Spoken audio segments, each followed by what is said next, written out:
बहन जी को अभी सड़कों पे उतरते हुए कोई फोटो दिखा दीजिए मुझे, एक फोटो इनका है पूरा, एक फोटो एक भाषण का है, एक ही फोटो, और उसको आप चाहे आप कहते जुझारू, तो संघर्ष के नाम पे उनका एक फोटो है, जो संघर्ष करता है उसके सैकड़ों एक एल्बम होती है। पूछा कि इंडिया अलायंस में मायावती जी आना चाहती कि नहीं आना, जेल जाने का भी तो देखना है, जेल जाना नहीं चाहती ना बहन जी। डर रही हैं पूर्व सीएम?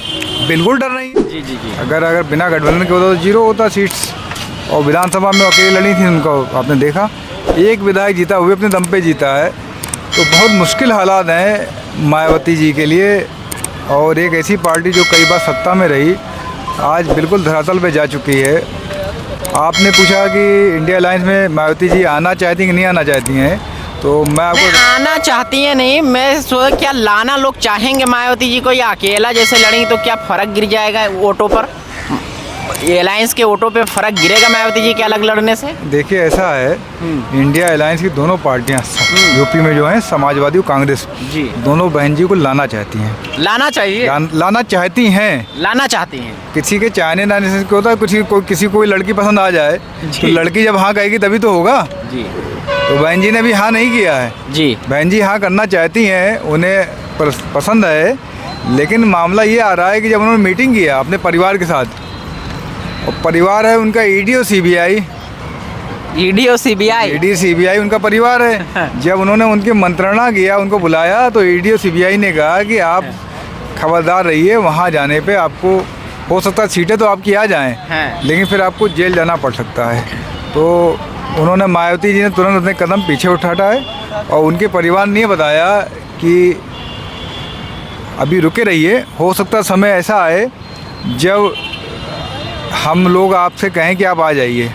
तो आप कहना ये चाह रहे हैं कि पूरी नहीं हुई जी, उनका कहना ये है ईडी सीबीआई का, जब केंद्र में कांग्रेस पार्टी सरकार में आ जाएगी, हाँ, तो ईडी और सीबीआई इनको जाएगी लेने इंडिया अलायंस में जी, तभी आएंगी और 5 सीटों में मान जाएंगी जी। आज वो 25 सीटें देने तैयार हैं कांग्रेस समाजवादी, लेकिन ये आएंगी नहीं है, क्योंकि मसला ये जेल जाने का भी तो देखना है, जेल जाना नहीं चाहती ना बहन जी। डर रही हैं पूर्व सीएम?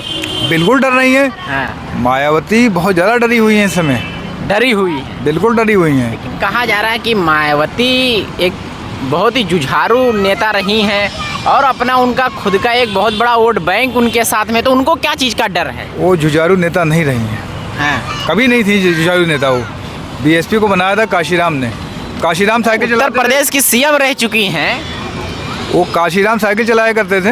हाँ। आपने बहन जी को देखा कभी साइकिल चलाते हुए?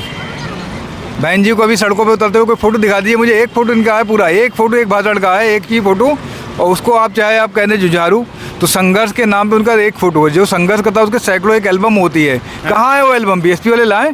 अब रही बात सीएम जो होता है जुझारू नहीं होता, जो सीएम बनने के बाद ही जुझारूपन कम होता है। जैसे अखिलेश यादव सीएम हो गए तो उन्हें एसी पसंद आ गया, ऐसे मायावती को पसंद आ गया, ऐसे मोदी को एसी पसंद है। मोदी पहले झाड़ू लगाया करते थे बीजेपी कार्यालय में, आज मोदी झाड़ू लगाएंगे? अरे प्रधानमंत्री हैं वो, तो प्रधानमंत्री झाड़ू नहीं लगाना चाहिए क्या? लगाते हैं कभी कभी सफाई को लेकर के मैसेज देने के लिए, वो फोटो सेशन होता है, फोटो से। लेकिन मायावती जी को आप उत्तर प्रदेश में आने वाला लोकसभा चुनाव अगर यदि अलग लड़ती हैं तो कैसे देखते हैं, उनका जनाधार कैसे रहेगा? असल में जो मायावती को चाहिए लोकसभा चुनाव वो उनको मिलेगा उनको। हाँ। उनको सीटें नहीं चाहिए, हाँ। उनको किताबें बिकवाना होती है। हाँ। तो जब 80 सीटें हैं हाँ। यूपी में, हाँ। तो 80 जो दावेदार होंगे टिकट वाले, उनको बता दें किसी को आ जाएगा 500 आप बेचो किताब, कोई बेचेगा 1000 किताब बेचेगा, ठीक है ना। किताब बेचने मतलब वो उसका पैसा उनके अकाउंट में है, वो कमा लेंगी पैसा जो उन्हें चाहिए जी। बीएसपी जो पार्टी है वो एक कंपनी हो गई है, कंपनी हो गई, वो अडानी समझिए अब राजनीतिक परिवारों में। तो आपको लगता है कि जो मायावती जी का वोट परसेंटेज था, या जो उनका दलित वोट मुख्य रूप से उनका वोटर माना जाए, तो ये कुछ कम हो गई, मायावती जी के वोटर कुछ कम हो गए क्या? बीजेपी की तरफ ये वोट शिफ्ट हुआ है? जो आप बात बता रहे हो दलित नेता, ये कुछ चीज़ें मीडिया बनाती है, नहीं मीडिया नहीं बना रही, लेकिन एक देखा जाता था कि दलित वोट कहीं ना कहीं मायावती जी के साथ खड़े नजर आते थे। 23% दलित है जी। बीएसपी अपने राजनीतिक जीवन में कई बार, लगभग एक बार वो क्रॉस कर पाई है आंकड़ा, और उसमें भी मुस्लिम ने भी वोट दिया होगा, कुछ अपर कास्ट ने भी दिया होगा, ब्राह्मणों के बल पे कहते हैं सरकार बनाने का। तो बहन जी को कभी दलित ने पूरा नेता अपना नहीं माना था। बहन जी जैसे अखिलेश यादव यादव बिरादरी के नेता हैं, ऐसे बहन जी भी जाटो बिरादरी के नेता हैं। और जाटो बिरादरी में भी मोदी ने डेंट मार दिया है। मोदी के आने के बाद उस बिरादरी में भी टूट हुई है। और बाकी जो कैंडिडेट का एक पावर हुआ करता था एक ज़माने में कि उसके 10-15% वोट होते थे, मोदी का आने से इस बात का तो फ़र्क पड़ा है, कैंडिडेट की पावर कम हुई है। तो अब जो कोई टिकट लेता है वो बिल्कुल पार्टी के ऊपर डिपेंड है, पार्टी के ऊपर, पार्टी का जो वोट बैंक है वही उसको मिलता है।